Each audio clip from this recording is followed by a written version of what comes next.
नमस्कार दर्शकों, आज की स्पिरिचुअल रिसर्च में हम एक बार फिर से आप सभी का स्वागत है। तो चलिए अब सबसे पहले आपको ये बताते हैं कि कावड़ यात्रा आखिर क्यों निकाली जाती है और क्या है इसका इतिहास।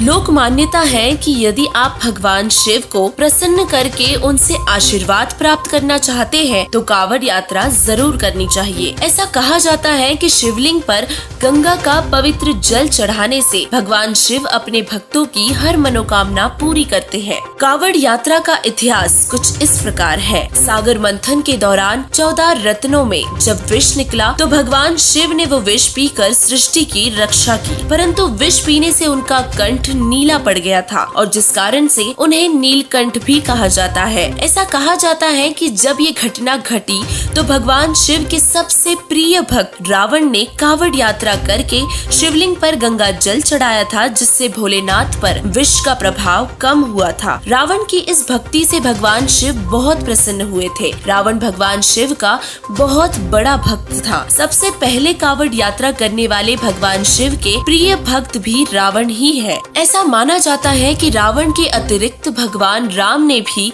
कावड़ यात्रा करके शिवलिंग पर गंगा जल अर्पित किया था और उसी दिन से ये मान्यता है कि शिवलिंग पर गंगा जल चढ़ाने से भगवान शिव का विष कम होता है, जिससे भगवान शिव बहुत प्रसन्न होते हैं और अपने भक्तों को आशीर्वाद देते हैं और उनकी मनोकामनाएं पूरी करते हैं। तो अब प्रश्न ये उठता है कि कावड़ यात्रा करने से आखिर क्या लाभ होते हैं। यदि मान्यताओं के अनुसार कहे तो कावड़ यात्रा करने से अश्वमेघ यज्ञ का फल मिलता है। हिंदू धर्म के पवित्र सदग्रंथों में इसका कोई प्रमाण नहीं मिलता। दर्शकों, कावड़ यात्रा सावन के महीने में की जाती है और सावन के महीने में बहुत से जीवों की उत्पत्ति होती है जो हमारे यात्रा करने से पैरों तले कुचलकर मर जाते हैं। संतों का कहना है कि सावन के महीने में तो घरों से बाहर भी कम ही निकलना चाहिए ताकि जीवों की हत्या के पाप से बचे जा सके, क्योंकि जितने जीव प्रतिदिन हमसे मरते हैं उससे कई गुना अधिक जीव सावन के महीने में यात्रा के दौरान एक ही दिन में मारे जाते हैं,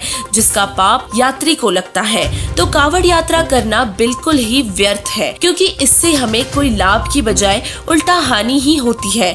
और यदि ये मान भी ले कि कावड़ यात्रा करने से अश्वमेघ यज्ञ का पुण्य मिलता है तो पुण्य तो एक हुआ, पर करोड़ों जीवों की हत्या का पाप अलग से लगा। दूसरा ये है कि हिंदू धर्म के पवित्र चारों वेद व पवित्र गीता जी में कहीं भी कावड़ यात्रा करने का जिक्र व आदेश नहीं है, जिस कारण से यह मनमाना आचरण हुआ। और गीता जी में यह स्पष्ट लिखा गया है कि मनमाना आचरण करने वालों को कोई भी लाभ नहीं मिलता और न ही उनकी गति अर्थात मोक्ष होता है। तो इससे स्पष्ट होता है कि कावड़ यात्रा निकालना व्यर्थ है, शास्त्र विरुद्ध है और अंधश्रद्धा भक्ति के तहत आता है। असलियत तो ये है कि ये इस प्रकार की सभी क्रियाएं काल भगवान द्वारा हम सभी को अपने जाल में फंसाए रखने के लिए चलाई हुई है। वर्तमान समय में कावड़ यात्रियों की संख्या हजारों में लाखों में पहुंच गई है। और फिर क्या कारण है कि इतनी तेजी से बढ़ रही धार्मिक भावनाओं के बावजूद मानव मूल्यों में गिरावट आई है। दिन प्रतिदिन समाज में बुराइयां बढ़ रही है और कावड़ यात्रा के दौरान हर रोज कवाड़ियों के आपसी लड़ाई की घटना समाचार पत्रों में देखने को मिलती है। आखिर यह किस प्रकार की भक्ति है जो इंसान के अंदर के व्यसन ही नहीं खत्म कर सकती। बहुत से कावड़ियों को भी कावड़ यात्रा के दौरान नशा करते हुए देखा जा सकता है। और सबसे आश्चर्य की बात तो ये है कि कुछ लोगों ने नशे का समर्थन भगवान शिव से भी जोड़कर कर किया है। उन लोगों का कहना है कि भगवान शिव भी व्यसन करते थे और उनकी धूम्रपान करते हुए फोटो भी आम समाज में प्रचलित है, लेकिन सच इसके बिल्कुल ही विपरीत है। भगवान शिव ने कभी भी व्यसन नहीं किया, उन्होंने तो विष पीकर सृष्टि की रक्षा की थी। लेकिन आज के समय में लोग भगवान शिव की वास्तविकता से परिचित न होकर व्यसनों को बढ़ावा दे रहे हैं। ये भगवान शिव की भक्ति का सही तरीका भी नहीं है। परमात्मा कहते हैं कि कंकड़ भांग तमाकू पीवे, बकरे काट चढ़ावे है, सन्यासी शंकर को भूले, बम्ब महादेव ध्यावे है। जो लोग व्यसन करते हैं, भांग तमाकू आदि का सेवन करते हैं, वह भगवान शिव की भक्ति भी नहीं करते।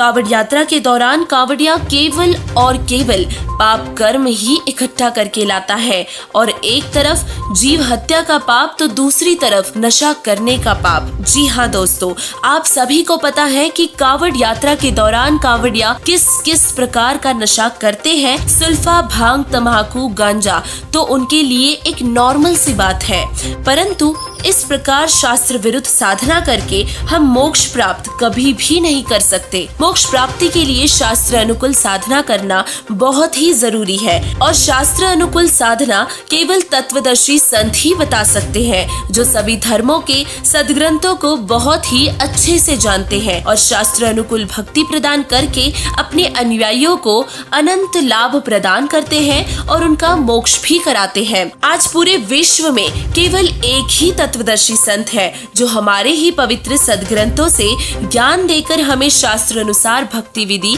बता रहे हैं और सबको लाभ भी दे रहे हैं।